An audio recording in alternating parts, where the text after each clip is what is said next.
Ration card रु कटि जाइछि कि ना, राशन कार्ड रु हटि जाइछि कि आपणक ना, एमिति पुणी पाइबे मागणा चाउल आउ गहम।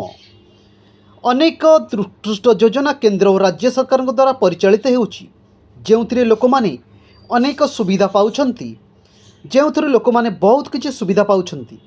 दारिद्र वर्गर लोकंकु मागणा राशनर सुविधा जोगाइबा पई केंद्र सरकार मध्य कार्य करुछंती। कोरोना भाइरस संक्रमण समय सरकार मागणा राशन जोगाई आसुछंती, जेउथिपाई समस्ते बड़ लाभ पाउछंती।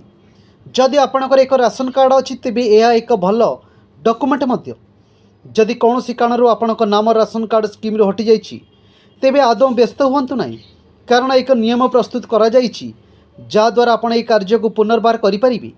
एक सरल उपाय रे आपण आपणकर नाम को तुरंत अपडेट करिपारिबे, जहा एक सुवर्ण सुजोग परी। राशन कार्ड सहित जड़ित गुरुत्वपूर्ण जिनस जदि आपण दारिद्र्य गोष्ठी एवं कौन कारण आपणक नाम स्कीम रे हटि जाइछि तेबे यही खबर उपयोगी प्रमाणित होगाकू जाउछि। आपण शीघ्र सरकार ठारू राशन कार्ड तालिका आपणकर नाम अपडेट करिपारिबे। एथिपाई आपणको ऑफिशियल वेबसाइट रे क्लिक करबाकू पड़िबो। आपण ऑफिशियल वेबसाइट nfsa.gov.in परिदर्शन करी एक सरल उपाय रे करिपारिबे, जहाँकि कौनसी असुविधा सृष्टि करिबा नाही। एथिपाई आपणको गाँ निकट रे अवस्थित जनसाधारण सुविधा केंद्र को जीवाकू पड़िबो। तेणु यह जरूरी जे आपण सामान्यतम सुजोग को मध्य खसी जीवाकू दियंतु नाही।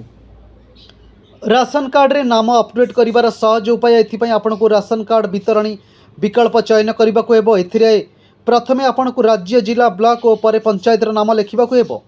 तापरे आपणको राशन दुकान एवं दुकानी का नाम लिखि राशन कार्ड रा प्रकार चयन करिबाकू पड़िबो। किछि समय पर तालिका आपणक सामने खोलिबो। तापरे आपण आपणकर नाम जांच करिपारिबो। जदि आपणक नाम तालिका रे नाही तेबे आपण याकू जोड़ी पारिबे।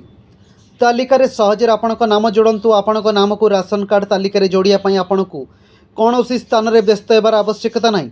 एथिपाई आपणको निकटतम खाद्य जोगाण विभाग को जाई क्लिक करिबाकू पड़िबो।